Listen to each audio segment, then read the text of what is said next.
Waalaikumsalam warahmatullahi wabarakatuh, Pak. Ya,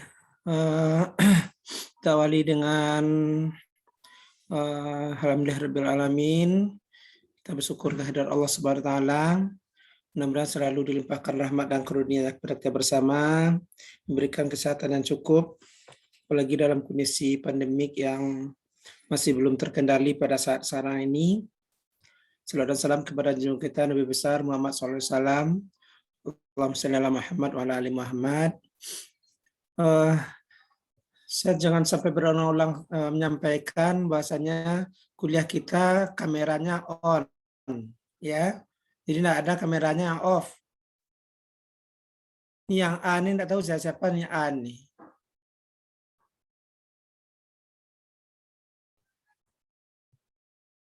Ya, jadi tidak perlu diingat-ingatkan lagi lah ini. Ya, sama-sama kita apakan saja lah, maklumi dan kita sadari saja lah ini.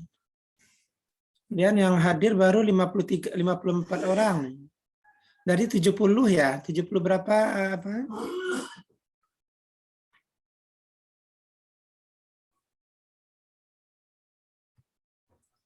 Dari 70 berapa kita sekarang? Oh ya Pak, seharusnya 74 Pak. 74 ya, baru 56 orang, 55 orang baru nih. Padahal waktu itu ada jalan 35 menit. Saya tidak mengharapkan nanti ya kalau pada kuliah berikutnya ya seperti ini pula lagi. Nanti kita tidak disiplin kita dengan waktu itu jadinya. Saya sudah bisa share screen ya Pak Fahri. Sudah Pak.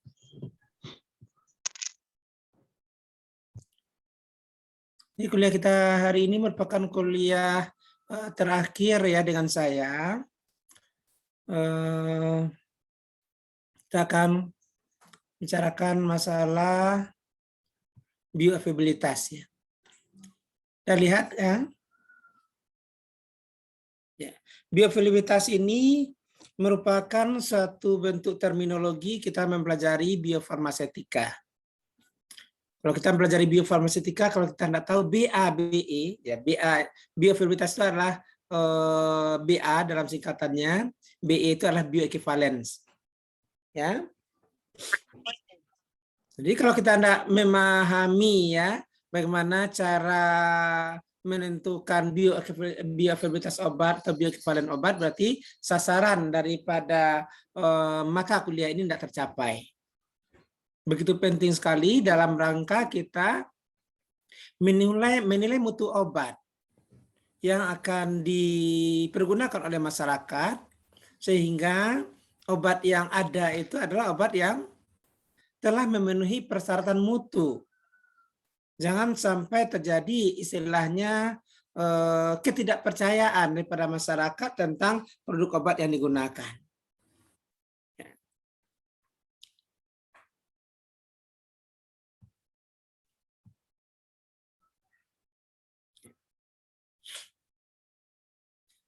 Bioavailabilitas ya, mengindikasikan pengukuran ya, laju dan jumlah ya, laju dan jumlah obat yang mencapai sirkulasi sistemik ya, obat aktif ya mencapai sirkulasi sistemik.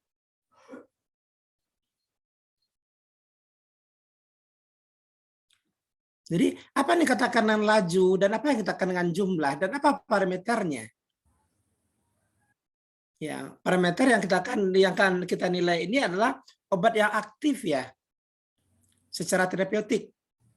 Ya kadang-kadang kan ada juga obat yang diberikan prodrug akan menjadi drug apabila mengalami proses biotransformasi. Atau obatnya aktif di dalam tubuh menjadi non-aktif. Yang kita ukur di dalam bioavailabilitas itu adalah obat yang aktif secara terapeutik. Berarti dia berada dalam sirkulasi sistemik atau general circulation itu. Apa parameter laju, rate, dan apa itu parameter extent atau jumlah?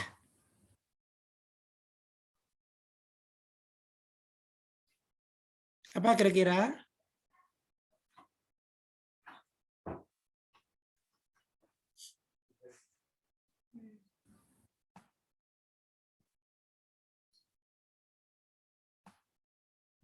Apa parameternya? Kan sudah dibaca tadi setengah jam. Kok diam saja? Siapa Fahri dulu, Fahri?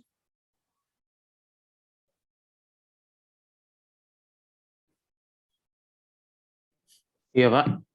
Apa itu parameter untuk laju itu yang red itu apa parameternya? Dan extend atau jumlah. Kalau dibaca ke PowerPoint sampai akhir itu saya rasa bisa menjawabnya. Saya lihatkan sebentar nih.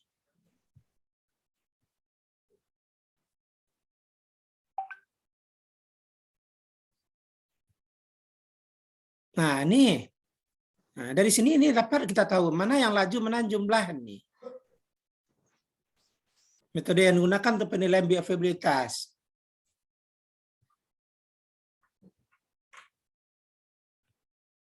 Silakan Fahri. Kita kan diharapkan bisa diskusi. Dengan adanya asinkronus itu dulu setengah jam itu baca dulu. Kalau kita tidak tahu, kita cari. Altaf?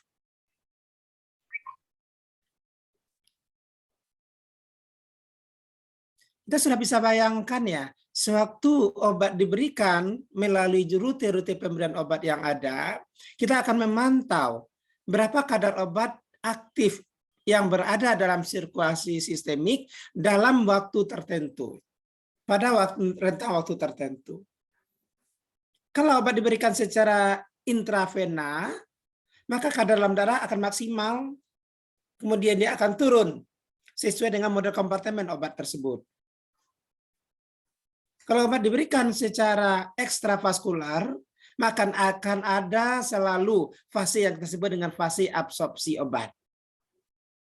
Di mana fase absorpsi itu adalah fase perpindahan antara obat dalam saluran cerna GI itu menuju saluran sistemik melalui fenomena absorpsi. Nah, di sana akan bisa kita lihat. Itu yang kita gambarkan nanti dalam bentuk profil farmakokinetik. Jadi maka antara bioavailabilitas dan bioekivalen itu tidak bisa kita pisahkan dengan farmakokinetik. Nah, tidak bisa kita pisahkan dengan farmakokinetik. Jadi apa parameter untuk laju? Pada umumnya kan ya seperti yang kita lihatkan sekilas tadi, metode penilaian bioavailabilitas itu kan bisa dari data plasma, bisa dari data urin, bisa dari data efek farmakologi klinik, respon farmakologi dan efek klinis. Atau yang kelima, buku sekarang sudah ada menyarankan untuk obat-obat tertentu dapat dinilai dari uji disolusi yang kita sebut dengan disolusi komparatif. Jadi laju, kalau laju itu kan kalau dalam bahasa fisikanya kan sama dengan kecepatan. Ya. Sewaktu obat masuk ke dalam tubuh melalui jalur ekstravaskular, apa parameter laju di sana? Apa parameter lajunya? Tmax dan Cmax. Tahu nggak dengan Tmax itu? Awal kuliah sudah saya sampaikan pada saudara dulu. Tmax itu apa?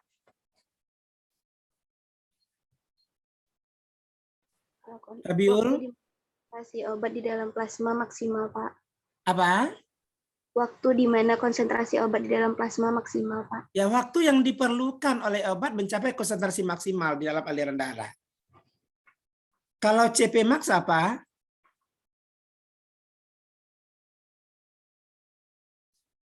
CP max. Konsentrasi maksimum obat dalam darah pada waktu tertentu. Itu adalah parameter yang digunakan untuk menentukan laju. Kalau jumlah apa parameternya? Liza? Parameter untuk extend.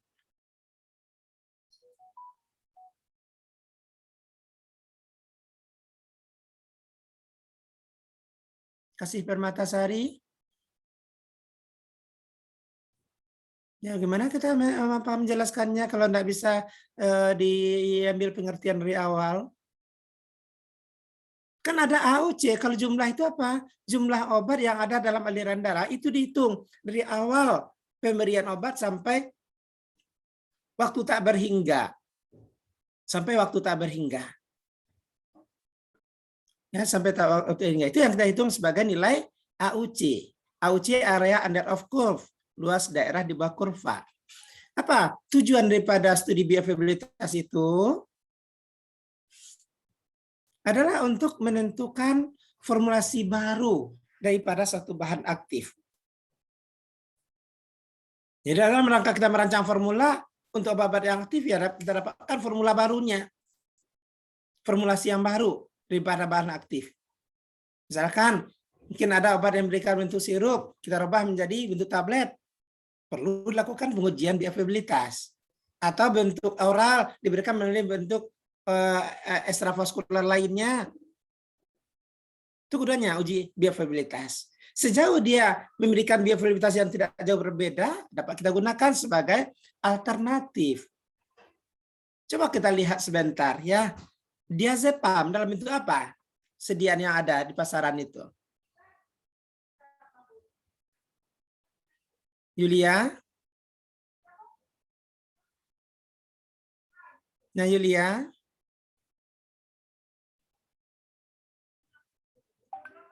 Fitri? Fitri Arifah?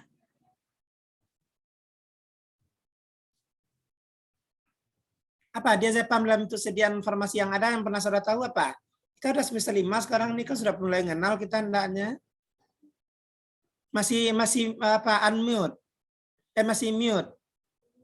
Fitri. Tablet, Pak. Nah, bentuk tablet. Selain bentuk tablet apa lagi?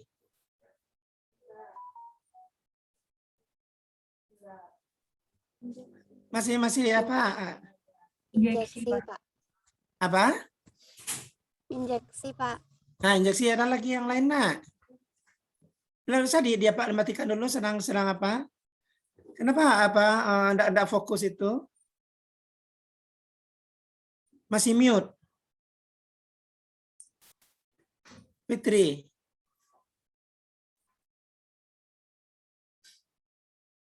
Ya.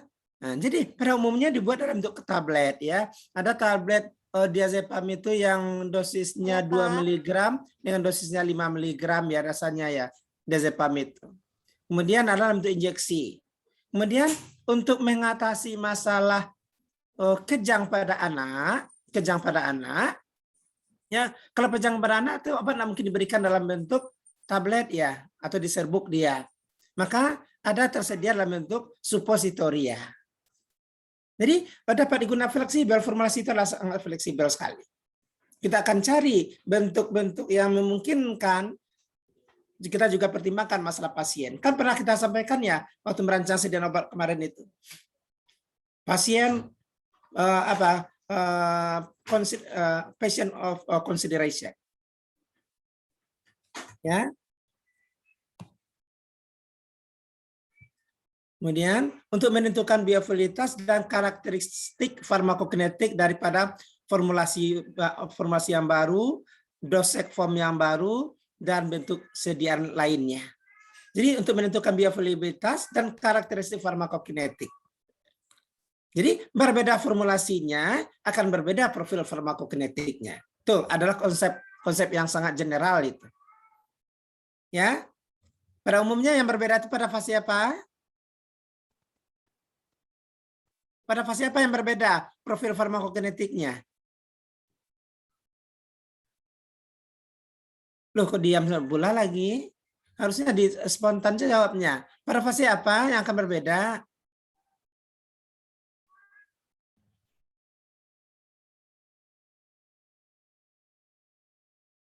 Pada fase apa?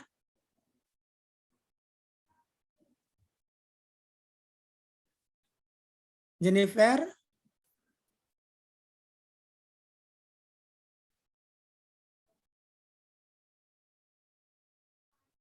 Absorpsi, Pak. Nah, pada fase absorpsi obat. Karena absorpsi itu akan tergantung kepada rute pemberian obat, tergantung kepada formulasi isi dan obat. Fase eliminasi itu akan sama, ya, akan sama fase eliminasinya, ya. Kemudian kita lanjutkan dengan klasifikasi daripada bioavailabilitas. Jadi pada umumnya, secara umum bioavailabilitas itu dapat kita bagi dua, ya. Yang kita kenal dengan bioavailabilitas relatif dan bioavailabilitas yang absolut. Yang relatif itu maksudnya apa? Apabila ketersediaan hati suatu obat itu dibandingkan terhadap standar yang diketahui. Ya, standar yang diketahui. Relatif. Ya, misalkan kita punya formula A, kita buat formula B. Ya, formula A ini menurut kita sudah bagus. Yang formula B ini kita rekayasa formulasinya. Ya, apakah kita menggunakan bahan disintegrator yang berbeda atau bahan pengikat yang berbeda, kita bandingkan. Itu bagian daripada bioavailabilitas yang relatif. Bioavailabilitas relatif dari dua produk obat yang diberikan pada dosis dan rute pemberian yang sama dapat diperoleh dengan rumus ini. Jadi, availabilitas relatif AUCA per AUCB dikali dengan dosis A per dosis B, atau AUCA per dosis A dibagi dengan AUCB dibagi dengan dosis B.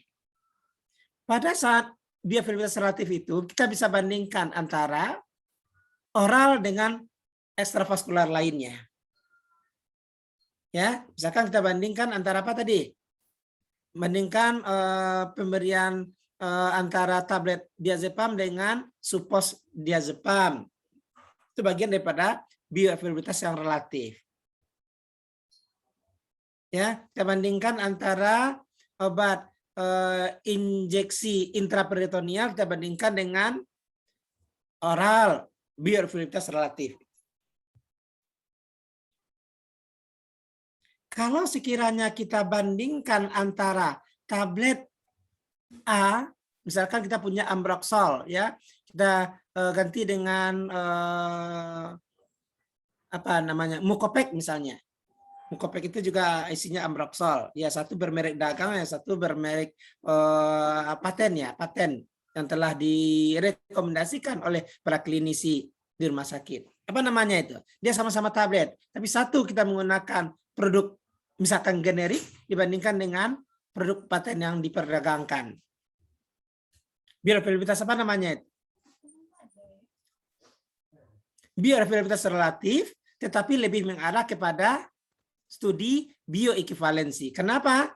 Rutenya sama, bentuk sediaan sama, dosisnya juga sama. Jadi bioequivalence adalah bagian daripada bioavailabilitas yang relatif. Ya.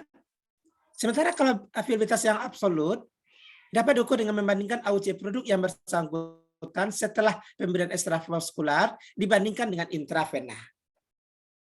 Jadi kalau yang absolut itu kita membandingkan respon bioavailabilitas dengan pemberian intravena. Maka rumusnya, ya, nanti disingkatkan dengan F, jadi F relatif dan F absolut. F absolut nilainya akan kecil daripada 1. Ya, F absolut itu nilainya akan kecil daripada 1. Karena mungkin enggak obat diberikan yang satu melalui intravena AUC lebih besar dibandingkan dengan pemberian secara ekstravaskular? Sangat tidak mungkin. Sementara bioavailabilitas yang relatif nilainya bisa kecil daripada 1, bisa sama dengan 1, atau besar daripada 1. Jadi disinilah peran daripada ahli teknologi formulasi untuk mencari dan membuatkan suatu inovasi formulasi sehingga produk kita bisa kita klaim sebagai suatu produk yang lebih baik dibandingkan dengan produk produk perusahaan lain. Jadi kalau ini kita bisa jual di pabrik, di industri, ya kita yakin dan percaya, ya kita akan sangat diperhitungkan. Tapi kalau kita nak mau melakukan inovasi, bagaimana kita melakukan apa dulu yang disebut oleh Wagner itu, merekayasa zat aktifnya, merekayasa bahan tambahannya. Kita standar-standar saja, ya kita akan statis. Ya, kita akan statis. Udah paham kan? Biofluiditas relatif dengan yang absolut? Sudah, Pak. Ya. Udah paham semuanya?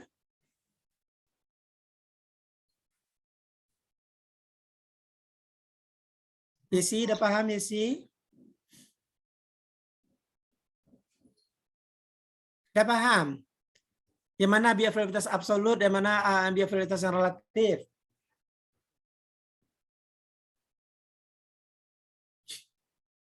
Udah? Udah paham? Yesi, Wulandari? Sudah, Pak. Ya, mudah-mudahan ya nanti tolong dipelajari lagi dalam buku-buku kita yang lain.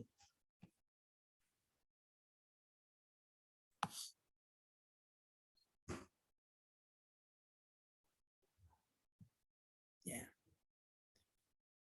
Untuk uji biofluiditas relatif dapat kita gunakan.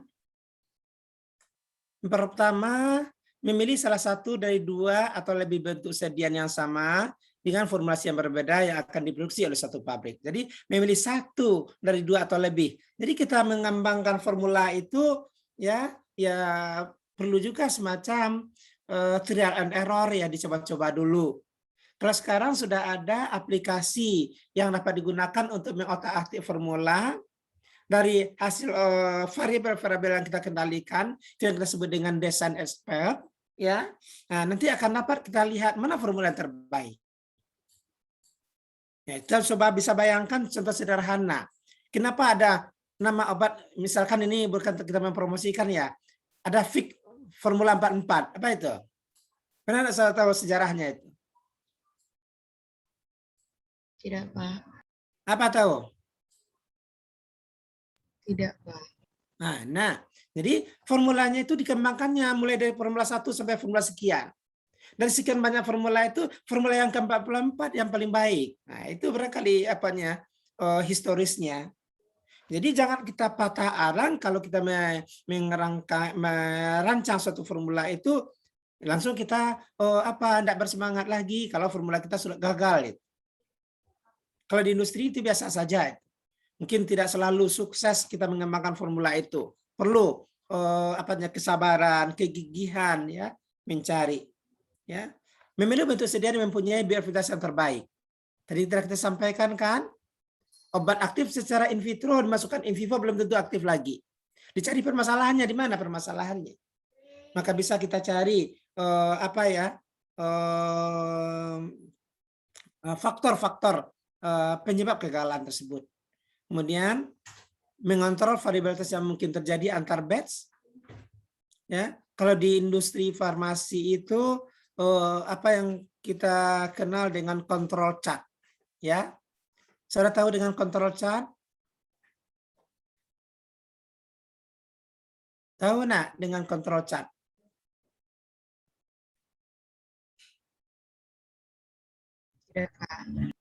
Ya, peta kendali.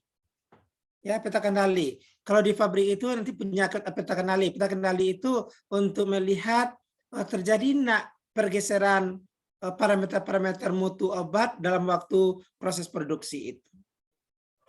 Ya, setiap batch akan punya kontur peta kendali. Beda-beda akan berbeda peta kendali. Kemudian membandingkan secara komparatif produk mana yang pabrik mana yang lebih baik ya. Produk mana yang lebih baik.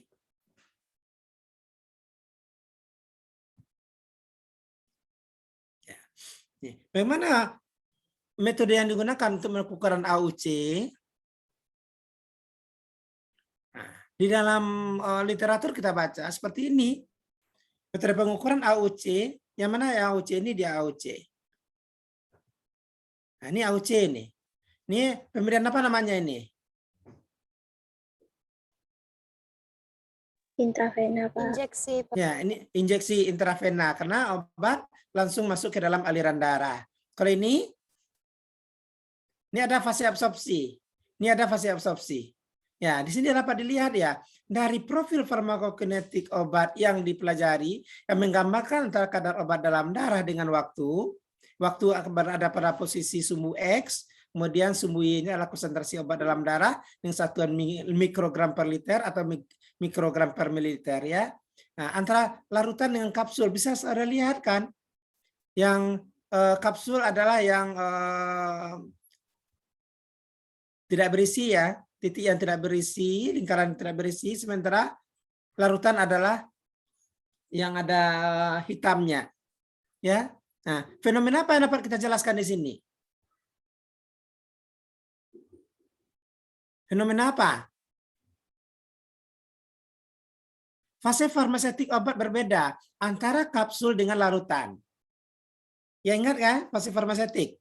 Apa yang dikatakan dengan fase farmaseutik itu? Proses fase farmaseutik waktu kuliah pertama dulu. Proses apa itu para fase farmaseutik? ADME, Pak. Kok ADME farmaseutik? Kalau farmakokinetik baru ADME. Fase farmaseutik apa? Pelepasan obat dari Rilis obat. Ya, rilis obat, proses pelepasan obat. Kalau bentuk kapsul, bahan aktifnya kan bisa saja dibuat dalam bentuk granulat dulu. Ya, atau dibuat dalam bentuk peletisasi, spironisasi, banyak teknologi yang dipakai itu. Ya, sangat jarang yang dibuat dalam bentuk campuran serbuk dengan serbuk saja. Kenapa? Kapsul, nanti kita harapkan masa kapsul itu sewaktu filling ke dalam cangkang kapsul, dia harus memenuhi persyaratan alir. Kalau persyaratan laju alirnya tidak konstan, ya tidak bisa. Kita akan dapatkan kadar yang bervariasi. Nah, jadi ini akan diukur. Nah, trapesium masih ingat pelajaran SD lagi nih. Ingat tuh. Kalau lupa, belajarlah dengan adik-adik atau kemenakannya. Plus trapesium bagaimana hitungnya?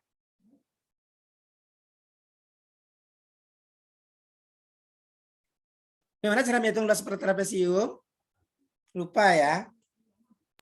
Bisa jajar per 2 kali tinggi, Pak. Apa? Sisi sejajar per 2 kali tinggi. Sisi sejajar per 2 kali dengan tinggi. Penjumlahan 2 sisi sejajar.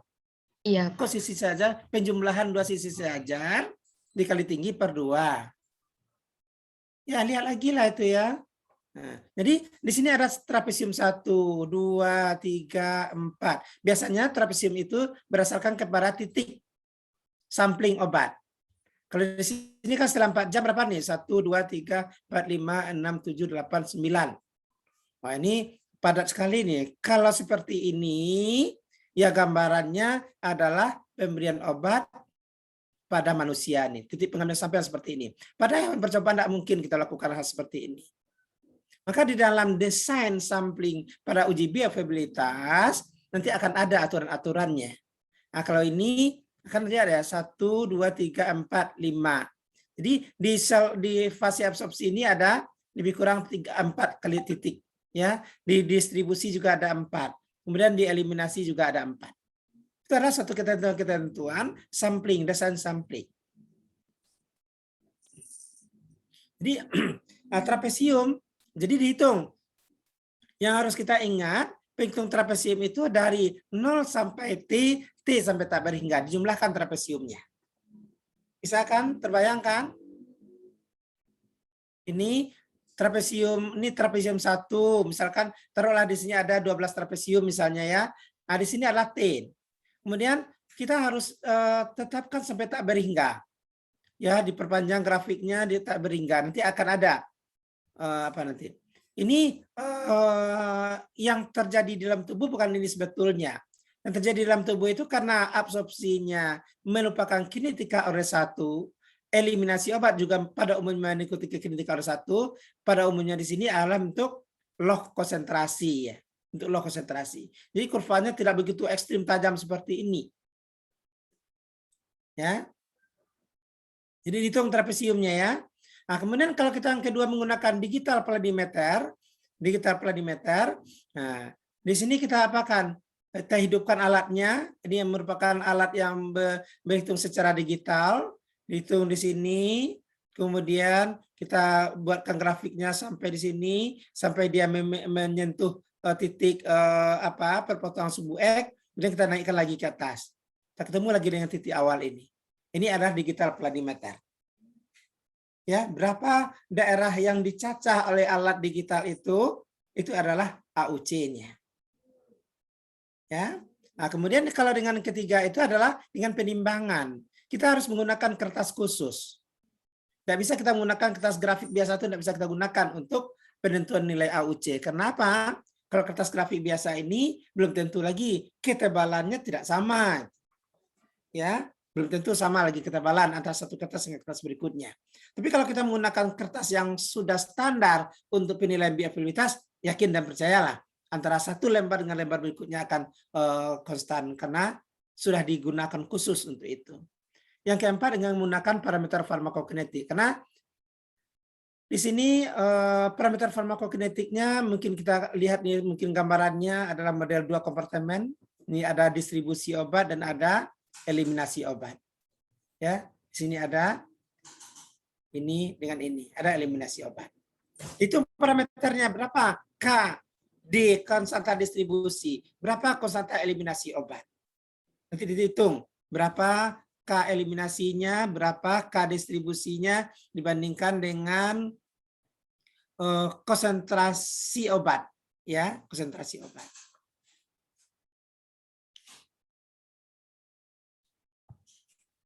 Nah, jadi efek ya interaksi obat pada profil konsentrasi plasma darah ya. Jadi bisa saja nanti kalau terjadi interaksi ya pada fase absorpsi itu bisa saja terjadi penundaan, kemudian terjadinya penurunan efek farmakologis, kemudian perubahan absorpsi ya. Nah, kemudian bentar.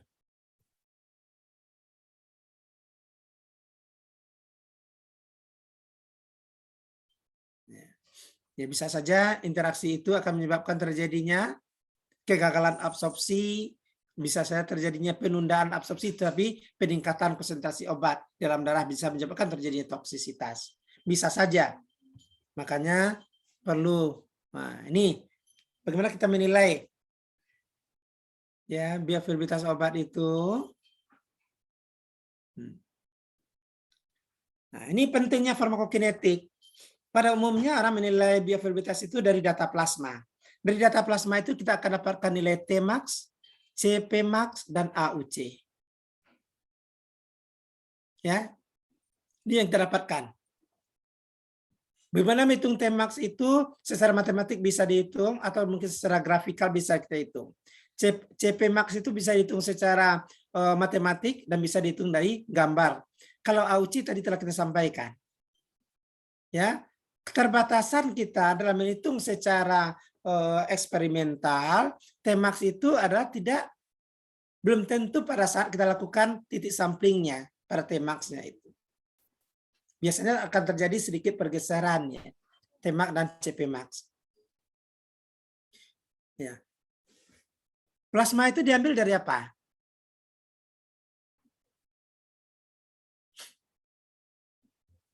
Dari apa kita ambil plasma itu? Darah pasien, Pak. Dari? Darah pasien. Dari darah pasien. Ya. Kalau serum? Saya sudah belajarkan serologi ya, semester 5.